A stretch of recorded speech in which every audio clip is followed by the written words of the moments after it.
I have been very occupied with the subject of leadership for a great part of my life. I don't even know how it became an important thing to me.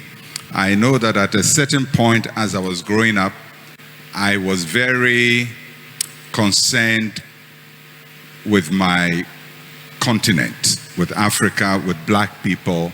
And I had a lot of questions. What's wrong with us? Why are we not making progress? What's going on?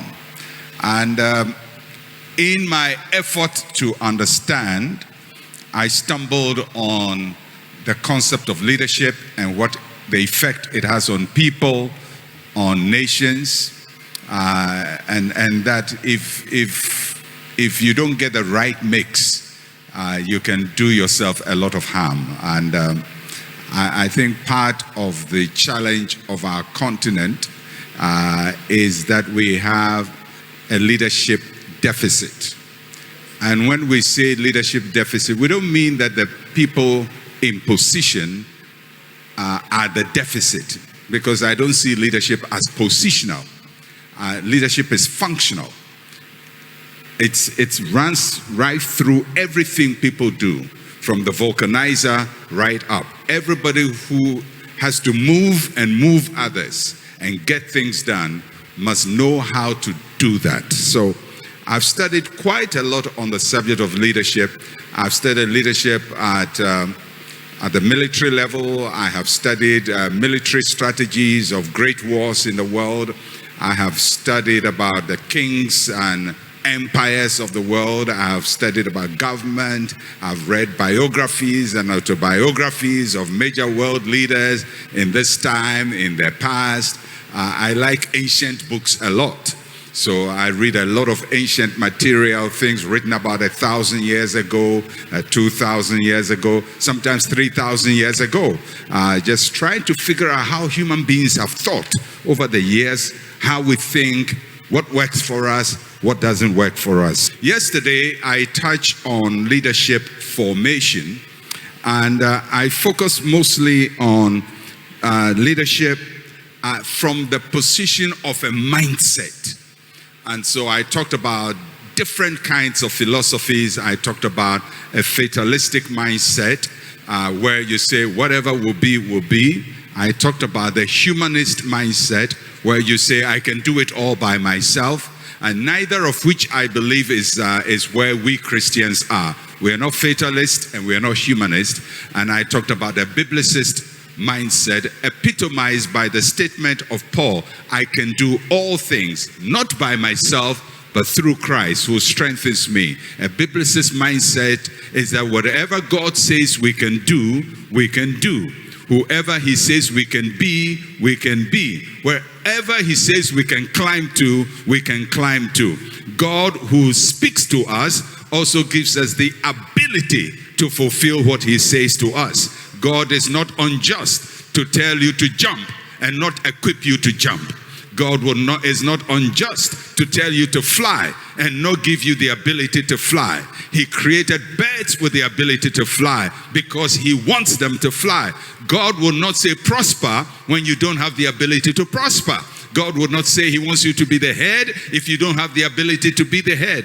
So my mindset is, if God says it, then he has given me the ability to do it. If he says it can be done, it can be done. If he says I can do it, I can do it. He's not going to do it for me, but with him, I can do all things through Christ who strengthens me. That is what the mindset we talked about yesterday. And if a person is going to be a leader, he has to have that. And yesterday we also said, I gave leadership a very simple definition, and believe you me, I've read all the complicated definitions about leadership, but I simply say leadership is movement. Leadership is movement. Everybody say leadership is movement. I am a mover. So leadership is about being able to move yourself and being able to move other people along with you. If you want to have a simple definition of leadership, it's all about movement, moving from here to there. And there is where we are going to. And when we get there, there will be here. And so we have to have another there. Life is always about having another there. So we talk mainly about mindset. And today I'm talking about the making of a leader. And I'm going to focus on the actual rising of a person to become a leader. I'm going to focus on the critical moments and the critical actions that makes a person step into leadership wherever they are. And I'm going to read a passage to you. I'm going to read two passages from the Bible. And I'm going to premise what I say on these two passages. The first one is in Deuteronomy chapter 17. And the second one will be in Jeremiah. And I'll read both of them. So Deuteronomy chapter 17, verses 14 to 15. And this is an instruction concerning leadership to Israel. It says, when you come to the land which the Lord your God is giving you, and possess it and dwell in it, and say, I will set a king over me like all the nations that are around me, you shall surely set a king over you whom the Lord your God chooses. One from among your brethren you shall set as king over you. You may not set a foreigner over you who is not your brother. It's a very important instruction about how to identify, recognize, and establish a leader. And so God, through Moses, is instructing the children of Israel and telling them, when you get to the land, to the promised land, pretty soon you are going to want to have a leader, a king, because all nations have kings. And he says, if you're going to choose a leader, he must be one from among you. Everybody say, among you. Please take note of that. You are choosing one who is among you. Then Jeremiah chapter 30 is a statement that God gave to Israel concerning the restoration that he is bringing to them. But this part is important for what I want to talk about today. It says, concerning the leaders of Israel, it says, their nobles shall be from among them, and their governor shall come from their midst. Then I will cause him to draw near, and he shall approach me. For who is this who pledged his heart to approach me, says the Lord.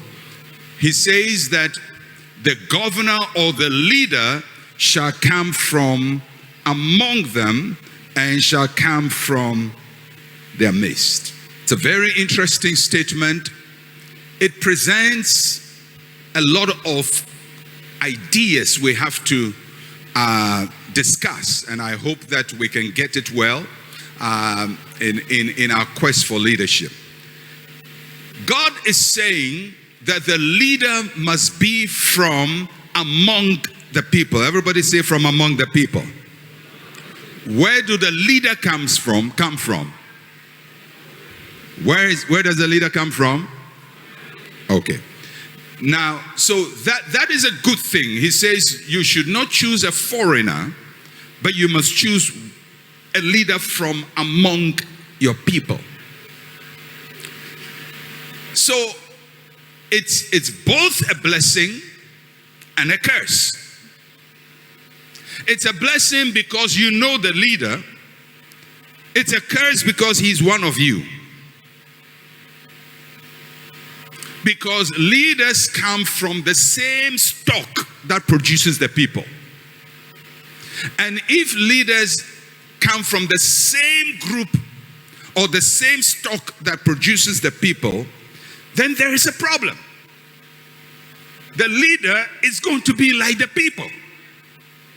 And if he's like the people, he cannot move the people. Are you getting me? Because the leader, if he's a product of the people, has the same pathologies of the people. because he's trained by the same philosophy, the same culture, the same ideas, the same concepts. He is one of them. Now, how can you be one of them and still move them? Because if you're going to move people, you have to be different from them.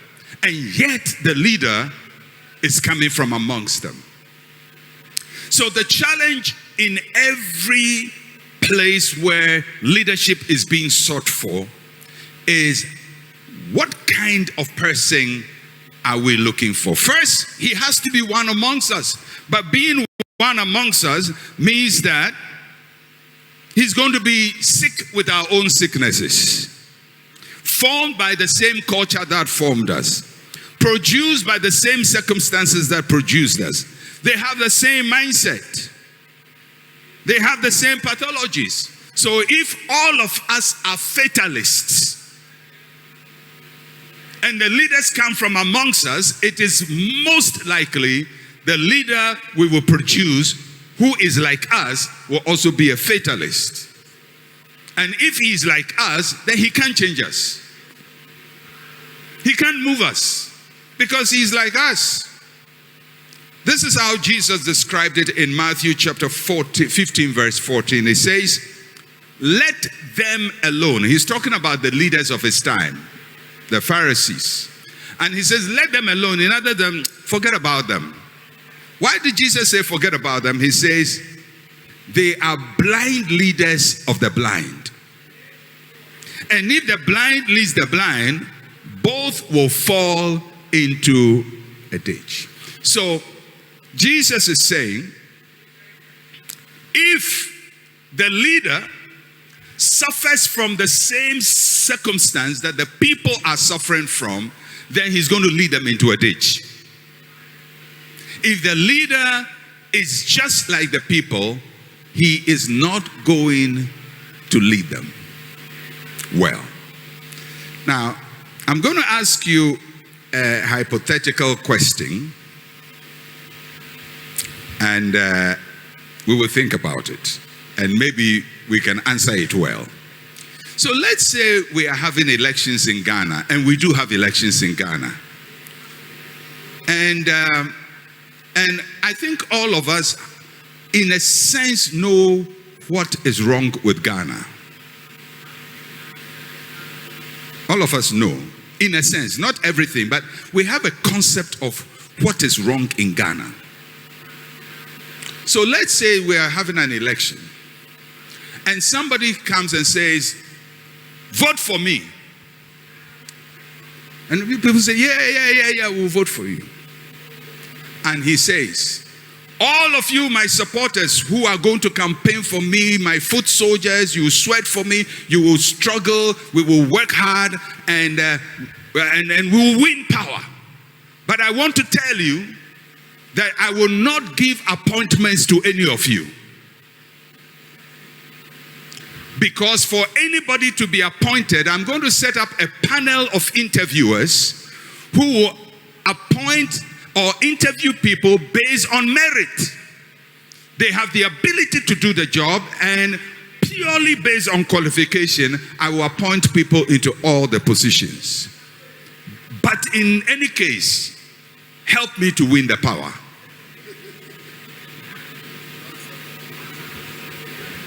You think he will get? Nobody will campaign for him. And then he goes on to say, if I win power, I will ensure that the laws and the rules, the approved regulations of Ghana are strictly adhered to. Whether you campaign for me or not, that's how we'll operate. He will lose half of the nation, probably 90% of the nation. Is that not so? And then he says, you teachers, there are too many of you already in the teaching field. So, I'll not give you jobs. Nurses, go and get a doctor to open a hospital to employ you, because government will not employ you. Can you imagine that such a person will ever get elected? under no circumstance will he get elected. But the question is, what he's talking about, is that how to solve our problems? Yes. Yes. Because if we're going to solve our problems, we're going to have to appoint people who can do the job, not people who can campaign.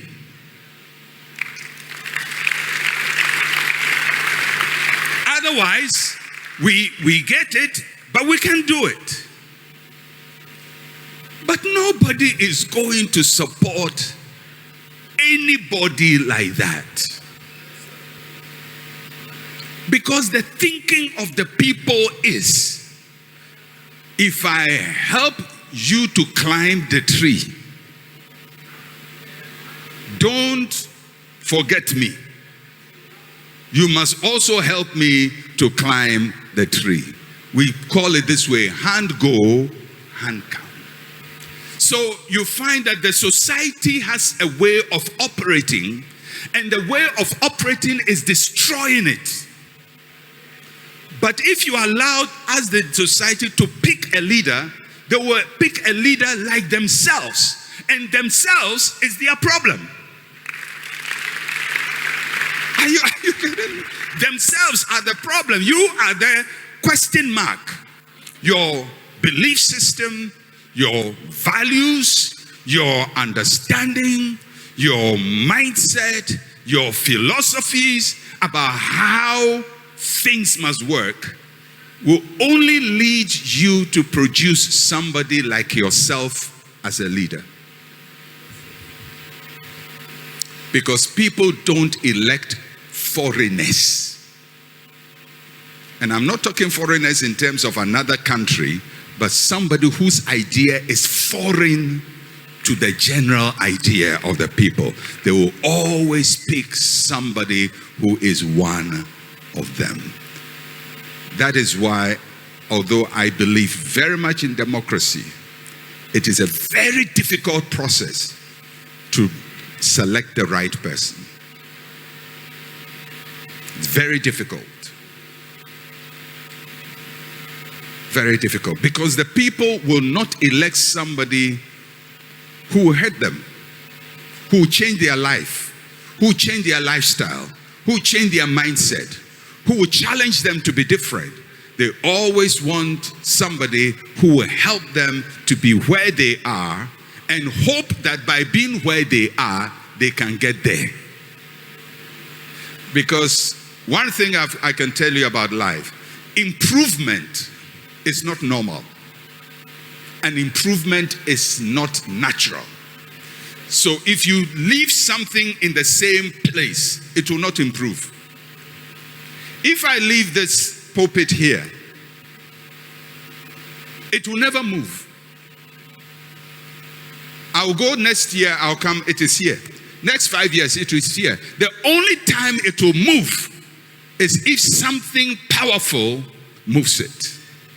Because this doesn't have the power to move itself. In the same way, people don't always have the power as a group to move themselves. It takes somebody to come and move them. And that is why when you study transformational leadership, always, and we'll go into the scripture very soon, and I'm going to give you 2 options and 2 case studies from the Bible. But if you study transformational leadership all over the world, you'll find the people who end up transforming nations always come from outside. If they don't come from outside physically, they come from outside mentally. So that's the challenge of leadership. So if the leader must come from amongst us, how do we then resolve the issue of a good leader who can come and move us? So I'm going to give you 2 propositions. One is what I've said. The leader must come from among the people.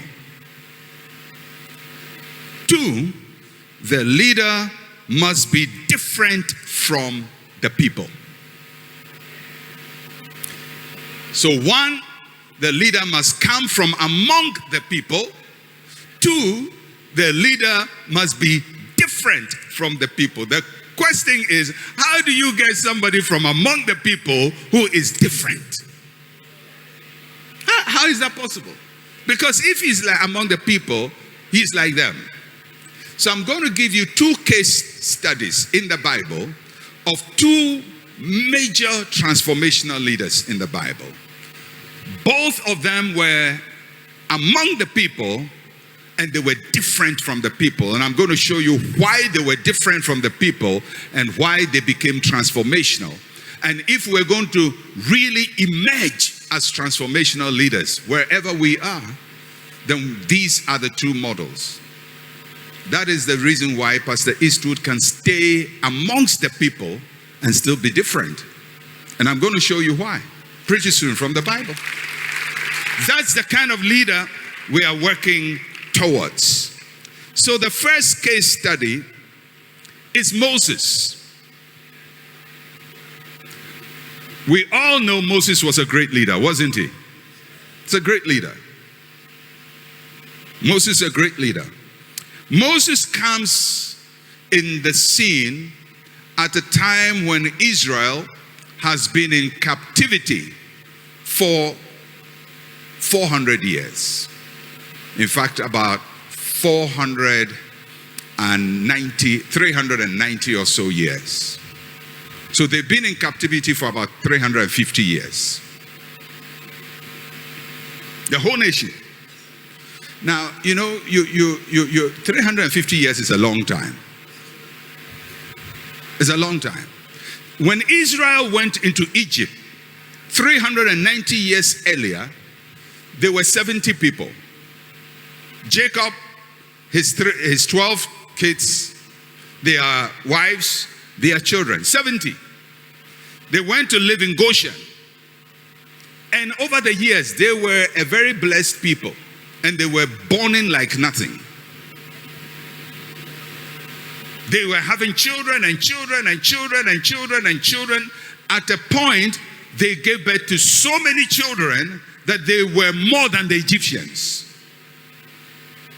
So the Egyptians said, these are foreigners. They are no more than us. And if we leave them one day, they're going to join an enemy, take over our nation, and we're in trouble. So now let us deal harshly with them. So they start dealing harshly with them, probably about 100 years after they had lived in Goshen. So they enslaved them. So by the time Moses is born, Israel has been a nation of slaves for about 290 years. That's a long time. Because 290 years, can you imagine the number of generations? The first generation of slaves have died. A second generation of slaves have come, they've died. A third generation of slaves have come, they've died. So now we are living with people in a new generation who have no memory of freedom. They have no memory of freedom. They have a certain concept that they came from somewhere, that there was a guy called Abraham, there was a guy called Isaac and Jacob, and they came and all of that. But this is a very, very distant memory. They are totally slaves, and not just general slaves. They are slaves under bondage. So one thing about slavery is that it's first a mentality before it becomes physical. Nobody can enslave your body without enslaving your mind. By the time your mind accepts you are a slave, you have also accepted another human being as a master. And this has gone on for so many years. No Jew can even think to be free. They can't. So everybody who is born is a slave. He may say, we no go sit down, make them cheat with, but he's still a slave. He tries a little, it doesn't work, he gives up. Other people say, listen, just let's do our work. After all, we are alive. We have to thank God we are alive. After all, we have food to eat, and they are not killing us. Even they kill, they leave some of us alive. You know, people always rationalize their situation. So, if a leader is going to come from among the Jews, it's almost impossible, because the leader must emerge from them. But all of them have slave mentality. So how are we going to get a leader who can bring liberty? So a couple give birth to a child, and they looked at that boy. He's supposed to be surrendered to be killed. They look at the guy and they say, this one is a proper child. We must make an effort to save him. They are not even thinking of freedom. They're just thinking, let's make an effort to save him. They put him in a basket, put him on the Nile. He's discovered by Pharaoh's daughter. So, although he is a Jew, he's now going to be outside of the Jews. He's going to be raised differently. So he is raised not by a slave, but by a king, a princess. So he grows up thinking, I'm a prince. I'm royalty. I'm somebody. I can do things. I can shake things. So the first thing you notice about Moses as a leader is that God solves a problem. He's one of them, but he's different from them. And the way he does it is he removes one of them from the same situation to another place, feed them with a new food, teach them a new thing so that he can come back to the same place. He qualifies as a leader amongst the people, but he's different from the people. Are you following me? So Moses goes and he spends 40 years. One thing Moses has, which no Jew has, is he doesn't fear Egyptians. He doesn't fear Egyptians. Why? He's one of them. Every Jew will see an Egyptian and give way. If a Jew is being beaten by an Egyptian, they will bear their punishment nicely. Because this is what we've been doing for 290 years. But Moses doesn't have the fear. You know, when you find one person who doesn't fear what you fear, you'll be amazed at what that person does. If you've been raised in an environment of poverty and you meet somebody who was raised in a world without poverty, the things they think about, it will scare you. You are traveling. Your mind is trotro. He doesn't think trotro because that is not his world. He actually can go straight to the person who sells cars. He has no money and he can convince the person to give him his car for a test ride. Go and ride the car, go through town, come and park it and not buy it. You will never imagine it if you are poor, because you think if you try that, you are in trouble. He can go to a restaurant, sit down, behave like he's rich, order water and drink the water and walk out. You would not. Have you noticed there are some people, they may be walking in front of a wonderful hotel, and when they want, excuse me to say, to urinate, they'll urinate outside. It never occurs to them that there is a washroom in the hotel and I can go boldly and enter the toilet, do my business there and come out. Because where he has been raised and the mind he's working with, you don't go to such places. But somebody else who has been raised differently can walk straight to that place. Are you getting me? So God is raising a leader called Moses. And he says he's not going to think like a Jew. He has to think like an Egyptian. So somehow he smuggles him to Egypt. He thinks like an Egyptian. So the first thing, he has no fear of an Egyptian.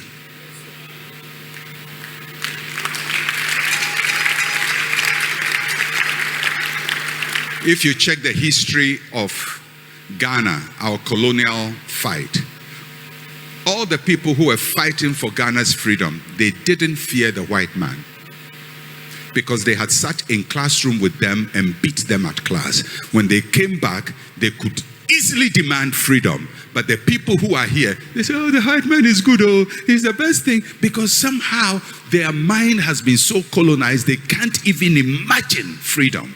But for those who have no fear, although they are one of us, they are still outside of us. Are you following me? So, what is the first thing that Moses does? I would not recommend it for anybody, but he kills an Egyptian.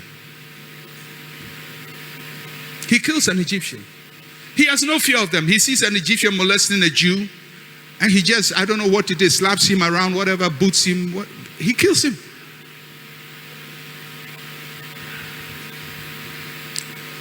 The resistance didn't come from the Egyptians. It came from the Jews.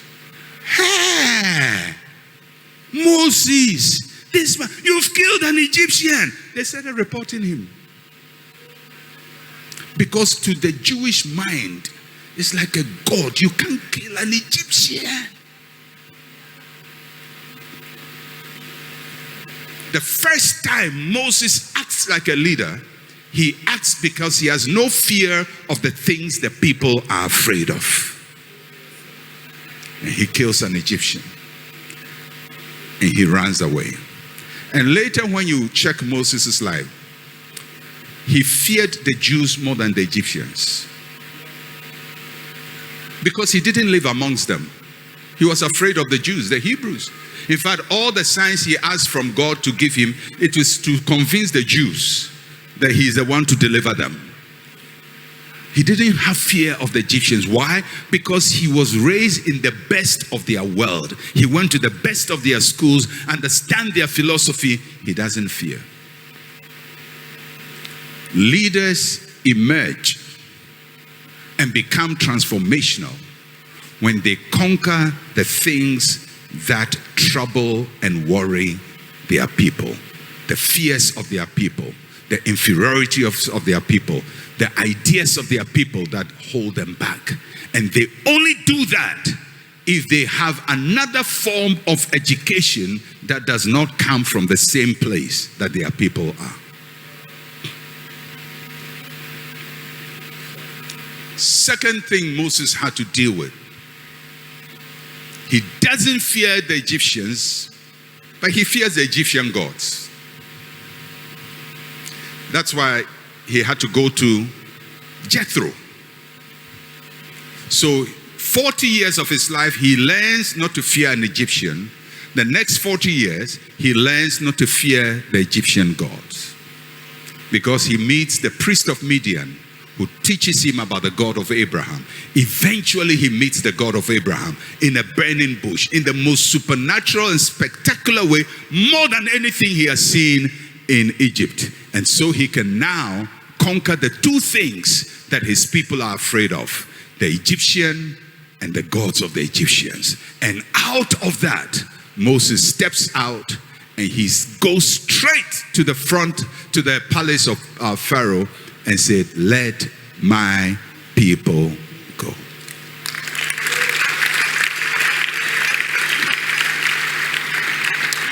So somebody is going to say, but how am I going to be different? I don't have the money. I can't travel. I can't do all the things. There is something called book.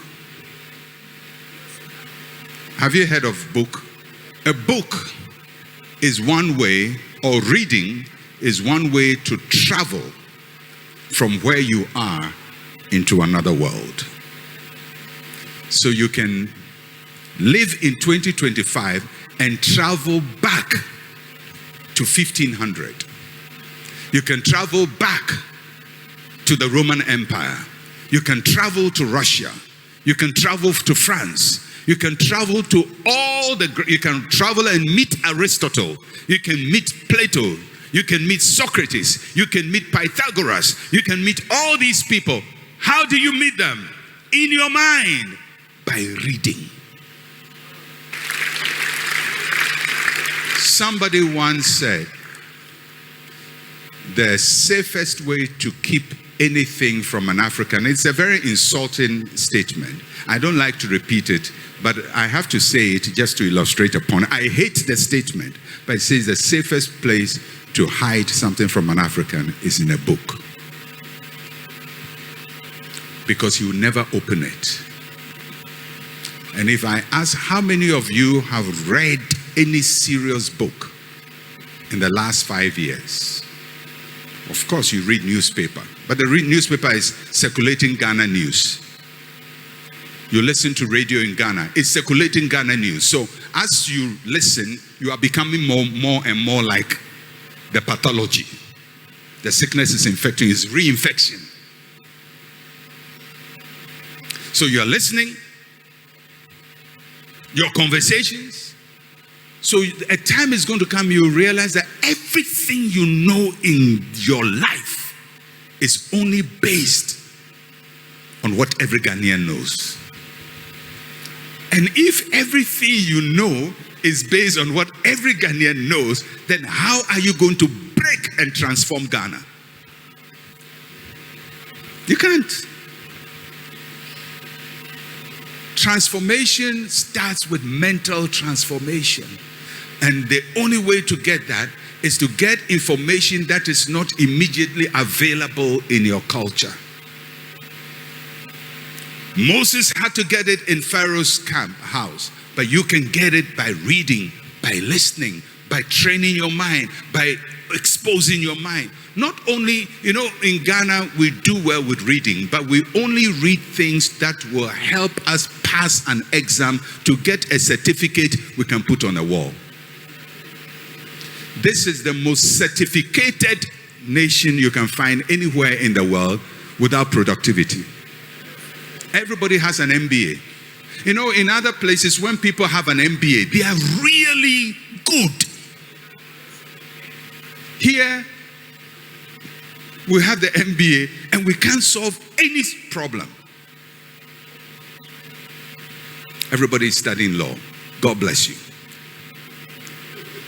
But the point I'm making is we learn things not for transformation but for conformation. We learn to conform. Everybody is a lawyer, I will learn law. Everybody is studying MBA, I will learn MBA. Everybody is doing this, I will do that. Every study we do does not have transformation at the heart of it. It only has conformation. Do you know the kind of reading that brings about transformation? The reading that does not give you a certificate. You don't need it to learn to get promotion. You don't need it to add to your name, Mensa Otabil, MBA, PhD. You don't need it. You don't need to decorate your name. You only need it because you want to understand something better and learn how to do it. That is the knowledge that transforms. Moses, amongst the people, but different from the people. Listen to me. The problems we are dealing with as Africans, they were here before our fathers came. They were here before our grandfather. They were here before our great-grandfather. We have been underdeveloped for a very long time. If you go back 1,000 years in our history, you will not find any structured development. You'll find survival and existence, but no structured development.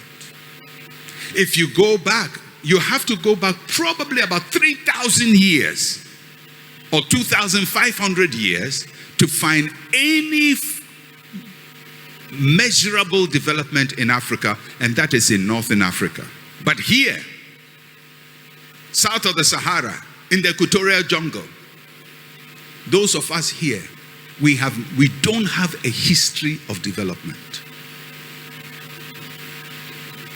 You know what that means?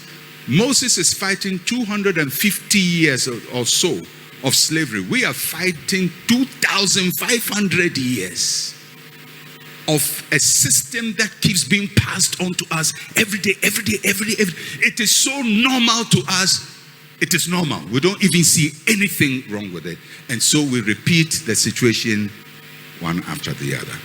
I pray that God will raise Moses, a leader from amongst the people, but different from the people, who emerges and is not afraid of what the people are afraid of, and is not afraid of the gods that the people are afraid of.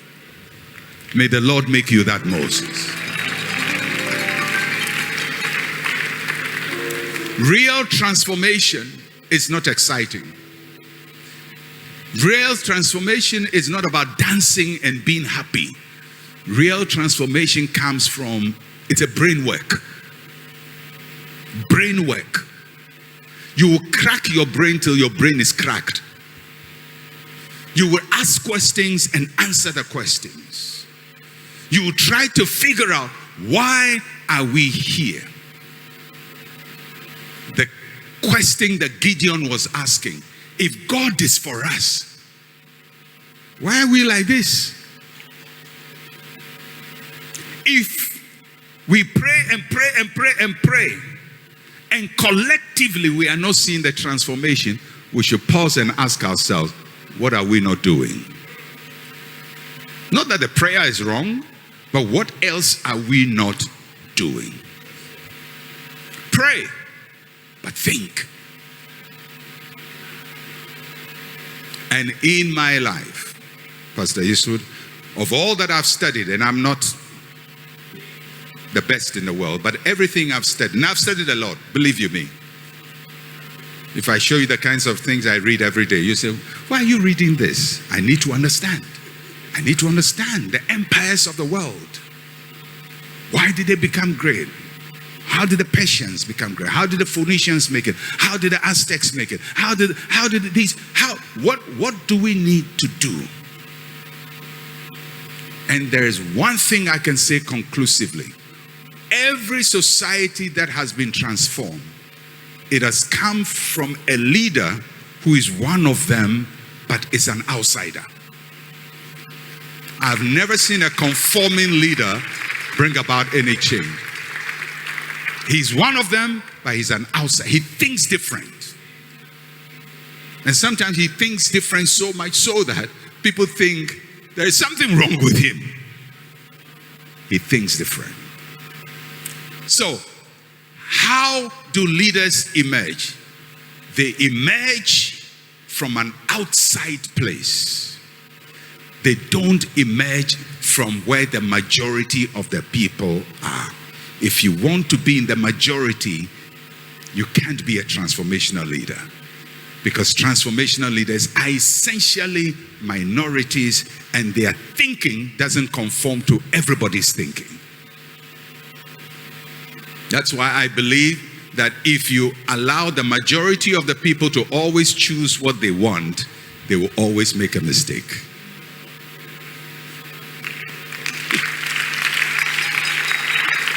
They will always make a mistake because they will conform instead of transform. Second case study, David. He's a Jew. He's not afraid of what the Jews are afraid of. He's like Moses. David goes to the battlefield and everybody's afraid. When your king is afraid, the whole nation is afraid. King Saul is afraid. Prince Jonathan is afraid.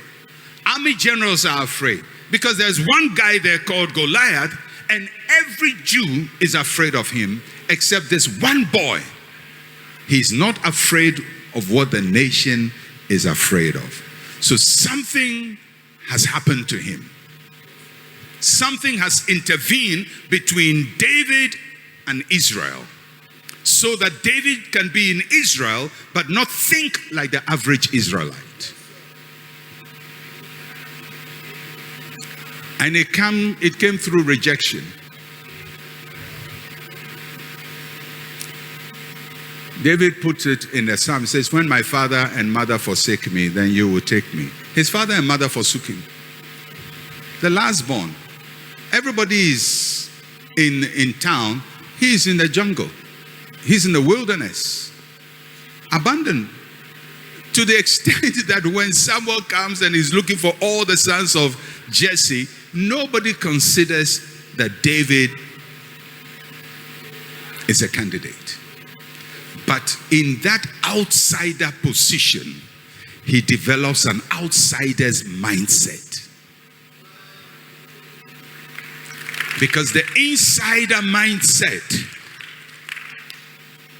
is not going to cut it. So he has an outsider's mindset. What is the outsider's mindset? For some reason, whilst he's out there, of course we know he's a worshiper, but he develops this ability to throw stones. You will learn how to do things when you are in the wilderness.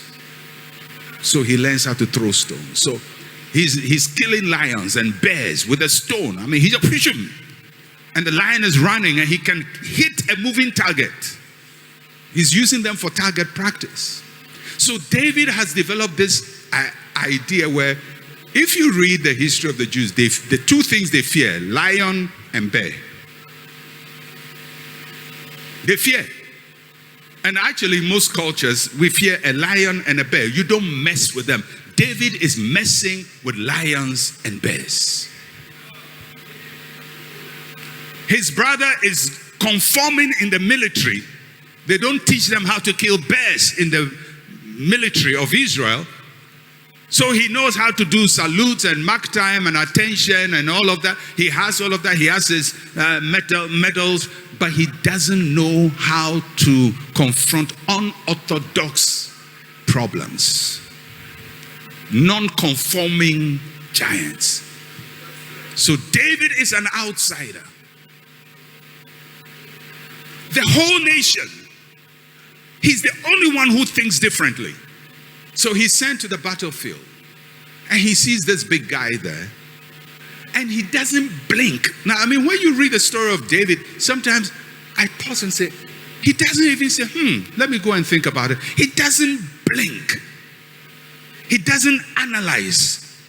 It's instinctive. Why? Because he has an outsider's mentality. He has been trained differently. He thinks differently. First, he has been trained to depend on God all by himself. So he knows God is with him. Secondly, he has been trained to fight and to win against unorthodox enemies. So he goes to the battlefield, and this guy is standing there. And he goes to tell the king, I can solve the national crisis. It's like somebody moved from this church and goes to the president and say, I can solve Galamsey by next week. And people say, even the soldiers can't do it. Nobody can do it. Say, I can solve it. Because I was banned to go and live by myself. And when I went to this place, this is how I solved the problem. The same way I solved that problem, I can use to solve this problem. Nobody has thought of the David paradigm and the David solution. But leaders emerge in moments of crisis. Leaders emerge in moments of crisis. But it is a crisis that is tailor-made for them because their non-conformist mindset can think about solutions that the rest of the people can't think of. Moses can kill an Egyptian. David can kill a giant. Two things his people can't imagine is possible. And so David says to the king, Mr. King, I can do it. Can you imagine the king is so inspired by the bravery of this young man? He says to him, go. I put the destiny of the nation into your hand. Go and take down this guy. And what does he do? We know the story. He goes, pa, pa, pa, pa, pa, boom. At this point, David is not a leader. But I want you to watch how the Bible reports what happens. 1 Samuel chapter 17, verse 51, 52.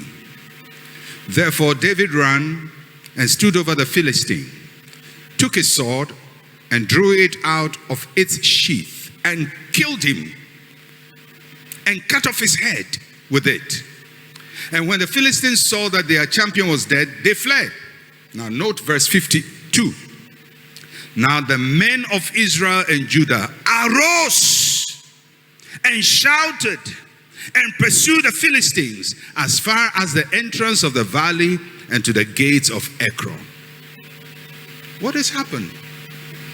A people who are sitting, shaking, they can't move, all of a sudden are moving.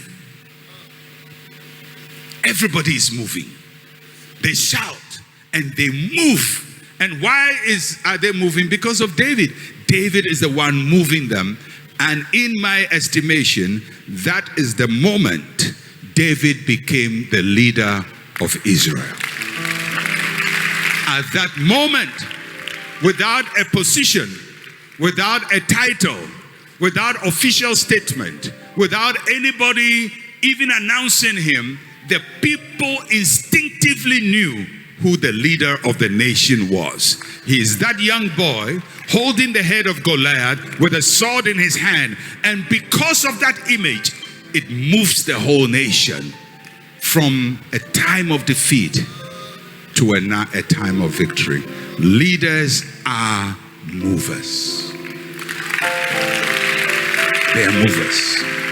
They don't just move themselves, but they move people.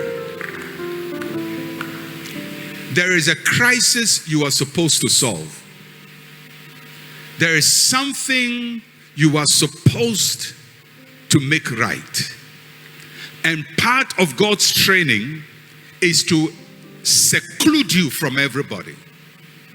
He's going to make you think differently, see differently. You are amongst the people, you are one of the tribe, you are one from the nation, you call yourself a Ghanaian, but you don't think like a Ghanaian. There has come a time when we should have Fantis who don't think like Fantis, Ashantis who don't think like Ashantis, Ghans who don't think like Ghans, Frafras who don't think like Frafras, Ghanaians who don't think like Ghanaians. Because if we think and conform, there will be no transformation. But if you can think differently, see the problem differently, have a different mindset, then you can destroy what the people are afraid of. Somebody say, I'm different. Say, I'm different. Say, I'm Moses, I'm David. I am Moses, I am David. I think differently. I am trained differently. I see the problem differently. And I will solve it. That is how leaders emerge. They emerge in the theater of crisis. During the Second World War, and if you know about the Second World War, the Second World War primarily was fought on two main corridors: the European corridor, the Eastern Asian corridor. In Europe, the main threat was Germany. In Asia, the main threat was Japan. Japan is colonizing, trying to take over other nations in Asia, and the Germans are trying to take over the nations in Europe.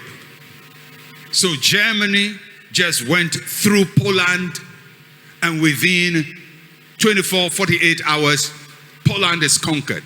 Czechoslovakia, I mean, they're just running through all the European countries. Ransacked France. They are just about to take over Britain. They're bombing Britain like crazy. The Americans joined the war. And the Americans sent troops through France, and eventually, gradually, Hitler and the Germans are conquered. And the Japanese are bombed. It's not a good thing, but that's what happened. Bomb Hiroshima and Nagasaki, and they surrender. That's the end of Second World War. after Second World War, all the nations of the world, and not the world, but the European nations whose land Germany took and who were colonized by Germany, signed a treaty. It's called the North Atlantic Treaty. And the North Atlantic Treaty was written for Europe by Europeans to say that from now on, after the Second World, this is 1947. Second World War ends in 1945. 1947, they say from now on, no nation has the power to dominate another nation, because that's what Germany was trying to do. That's what Japan is trying to do. So they made a law, the League of Nations. No nation can do that. And they wrote this long charter about how you can conquer a land and take it, and how you can go to somebody's land and take it. And when they were writing it, they were not thinking of Africa. They forgot that they have colonized us. You get it? They forgot. So they made their charter. But there was one little guy, an Indian, a lawyer.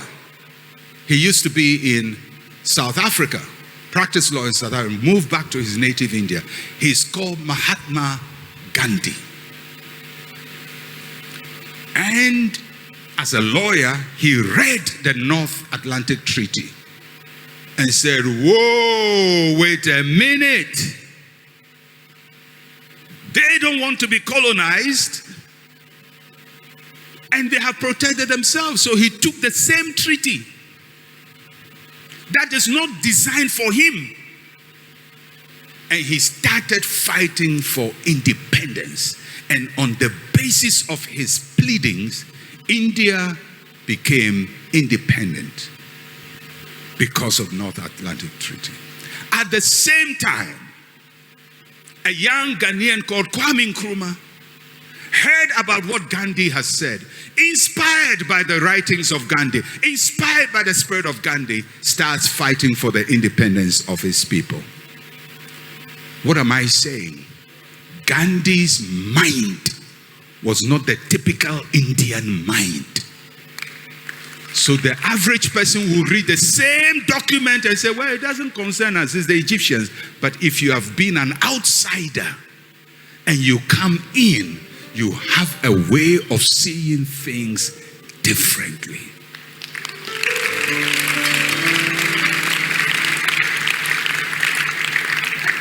Kwame Nkrumah, I can guarantee you, if he had been here, could not have done what he did.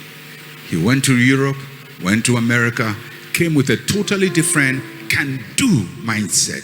What we were afraid of, he wasn't afraid of. Led the struggle with other people, and eventually we became independent. The point I'm making is, a leader's mind must not conform to the predominant mind of his environment. He has to be different. He has to dress differently, think differently, talk differently, act differently, and sometimes be so different that people would think there's something wrong with you. That is a good thing, when people think there is something wrong with you. And in that mind, lead us upon. You may not be able to travel. You may not be able to go somewhere else, but be a student of history if you are serious. Read. Think. Don't. If you can listen to a speech and can formulate your own understanding, you are making movement. If you listen to something, or you say, yeah, he says it, so it is so, you can't go and reference. For example, I talk about North Atlantic Treaty. You should go and research whether I'm lying or what I'm saying is true, and try to find out. But otherwise, you just be there, you be a yes sir, yes sir, yes sir, yes sir. Predominant mind. Everything people say, you are yes sir, yes sir, yes sir, yes sir. Oh, I believe it. Oh, it's true. Hey, I'm telling you it's true. Have you researched it?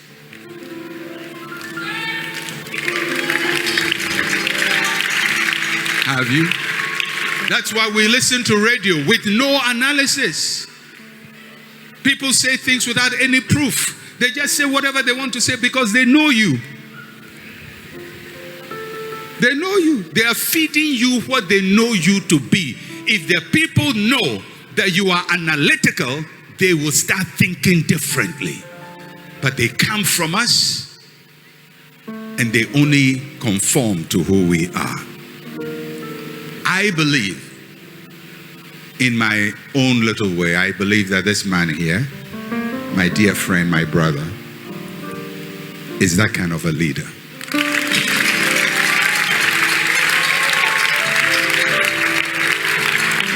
I don't know about you, but he's that kind of a leader. You know, I'm a Southerner. I dress African. I've been doing it since a long time. I don't remember the last time I wore suit and tie. The natural thinking for somebody who comes from here is that you should always wear batakari. That's the natural thinking. He should conform. Look at the style.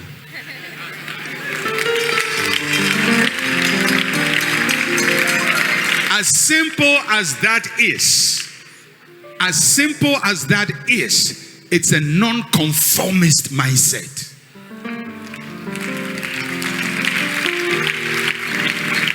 People will say, oh, he's a true citizen of this area. Oh, yeah. Oh, look at him. He even wears a batakari.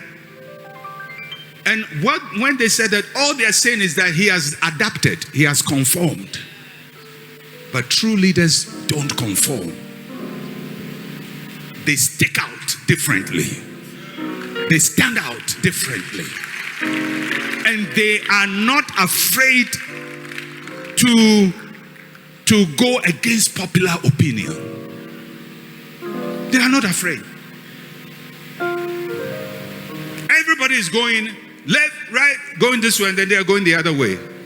Because you know, in Ghana, we like conformity. We like uniform more than anything. We're a country of uniform. Even when we grow up, we are wearing uniform. Every time we are wearing uniform. We wear uniform to go to work. We wear uniform at funerals. We wear uniform when children are born. I mean, you go to a funeral, everybody is uniform.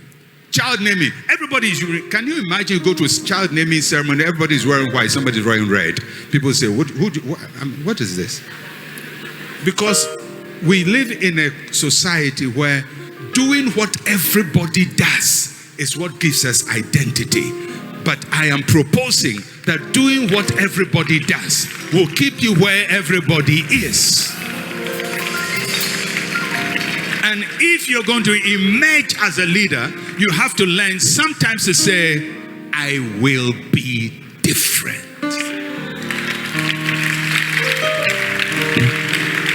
I will be different.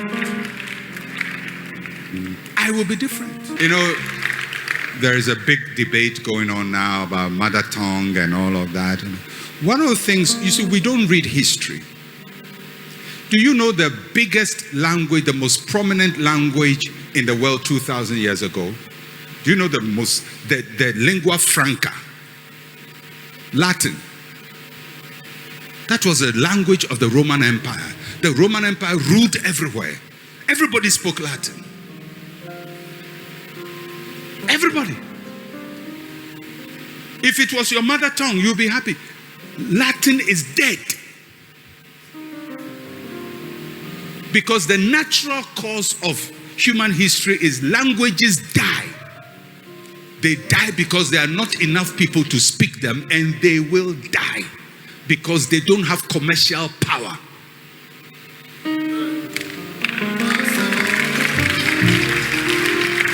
We have to face it. Some Ghanaian languages will die because they are not viable. Now people say, but that's our language. Do you know the language your ancestors spoke 1,000 years ago? do you think you know what your answer? Do you think if even you think they were speaking do you think they're speaking what you are speaking now? Go 1,000 years back and ask the people there, what Frafra are they speaking? When they say one word, you won't understand. Languages are very dynamic. We end up speaking all kinds of things. The important thing is that you find a language that helps you to think clearly and exposes you to resources that will expand your knowledge. You know, when we Ghanaians say English is a foreign language, it's one of those things I struggle with. But it's our official language. So it's inconsistent. How can a foreign language be your official language? So it means you are officially foreign. So we are all foreigners. We go to parliament and we are foreigners. I mean, how can you talk about a language you have spoken for over 100 years, where almost all your textbooks are written in, all your important legislation is written in, all your laws are written in, everything, all your newspapers are written in it, and still you call it foreign? When will it become native? When?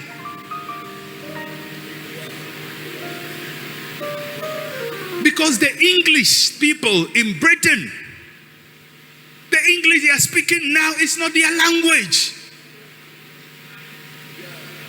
It's a Germanic language. They had their own Anglo language, which is only a few words are left. The rest is Norman French, the Saxon, and Germanic.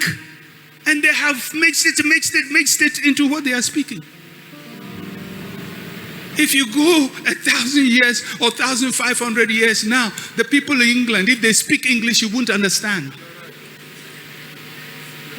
That's the nature of language. You see, we make all kinds of arguments here, and sometimes I wonder, it's the conformity. And everybody say, yeah, it's a foreign language. Am I a foreigner? I'm speaking English. And get it right. In about the next 50 years, the majority of Ghanaians, English will be their first language.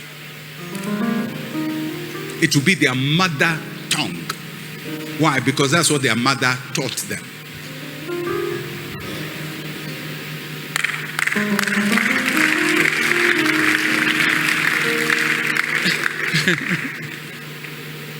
Listen, you just have to study history of the world. And you realize, because in history, you can see 1,000 years in a short time. You can see 1,500 years just in a short time, because it compresses everything. Then you look at it and say, so what are we fighting for? So you decide, I will preach in Frafra. I will write in it. God bless you. God bless you. And let's see who will read your book.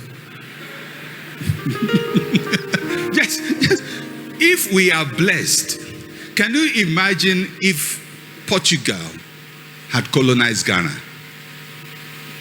If Portugal had colonized Ghana, do you know what we'll be speaking? Portuguese. Portuguese. You know the African countries that speak Portuguese? Mozambique, Angola, Cape Verde, Guinea-Bissau. Have you heard of them?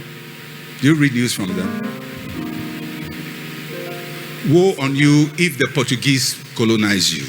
They imprison you.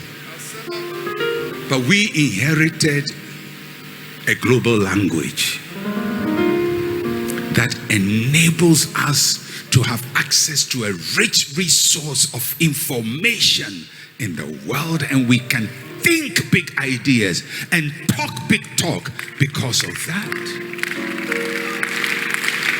That is what enabled Kwame Nkrumah and Dankwa and all of those people to fight and debate for our freedom. Because our independence was not won with war and gun. It was won with logic. And it took Jacob Wilson say, who was considered the first millionaire in Ghana, hired lawyers from Ghana and hired lawyers in England to go and fight in the English courts so that the King of England will not take the land of Ghana. That is why Ghana is one of the few countries where the state didn't colonize our land. You go to most African countries, their lands were taken. That's the problem of apartheid. That's what happened in South Africa. That's what happened in Zimbabwe. But it was because we had people who could debate. What if all they could say is Fanti? And they go, Mr. O, Abrofwe, yes, Ramon.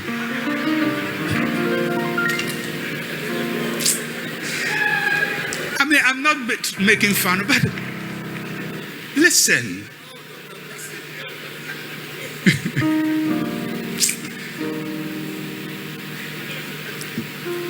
You have to learn to think differently. If you're going to be a leader, many times you're going to be the only one who thinks the way you think. And just because people criticize you or against you doesn't mean you are wrong. Don't think the majority are always right. Because if there's anything you find in the Bible, the majority are mostly wrong. God will call a prophet and say, go and prophesy against the whole house of Israel. The transformers are not the majority. They are not the conformist. They are not the traditionalist. They are not the ones who are so bent on keeping the past.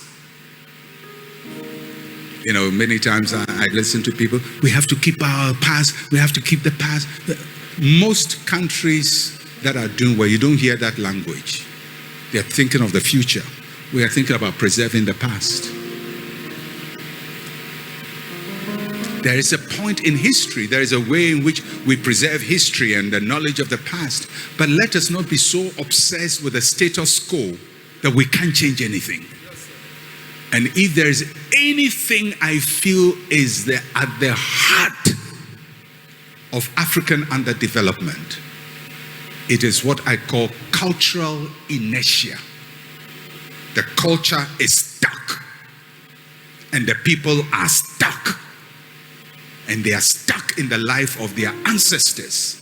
They are not able to move forward because they are conformists. But we need a Moses who, after 250 years of slavery, says, I don't fear Egyptians and I don't fear the Egyptian gods. We need a David who, when everybody is silenced, the king is conformed, says, I can solve this problem because I have a different technology, I have a different outlook, and I can deal with this problem. If David and Moses are too far, we have our own Clint Eastwood. Our own man here. I don't know about you, but the greatest decision you ever made in your life, probably, apart from marrying Rosemont, which I think is the greatest, but I think the greatest decision you ever made was to stay in this land. The easiest thing is to conform. Go somewhere else. Go to America. And you will succeed everywhere else. But you will not transform. You'll be a nice, successful figure. But in this place, you are showing just by the buildings, by the work. You're showing. Even if you don't talk, you are like David, who has the head of Goliath and a sword. And he's not speaking. And the people just run because they see a champion who can do it. That is what a leader does. A leader doesn't brag. He just says, here am I. And a whole generation rises. For all of you who are in this town, come from this area, this is your David. He has lifted up his sword. He has conquered the thing that has defeated everybody. And all that we need is a whole generation to run and say, it's possible. It's possible. It's possible.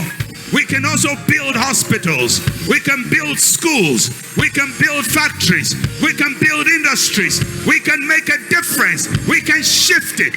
We don't want government assistance. I'm waiting for the time Ghanaians will say, I don't want government assistance. I can do it myself.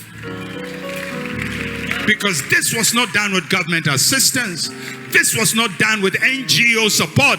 This was not done with aid. Enough of the NGOs. It's time for us to say we can do it. How? Because one man showed, without government assistance, without an NGO, without trying to please government, it can be done. It can be done. It can be done. Somebody say it can be done. Say, I will do it. I will do it. I will make a difference. I will not conform. I will not conform. I am David.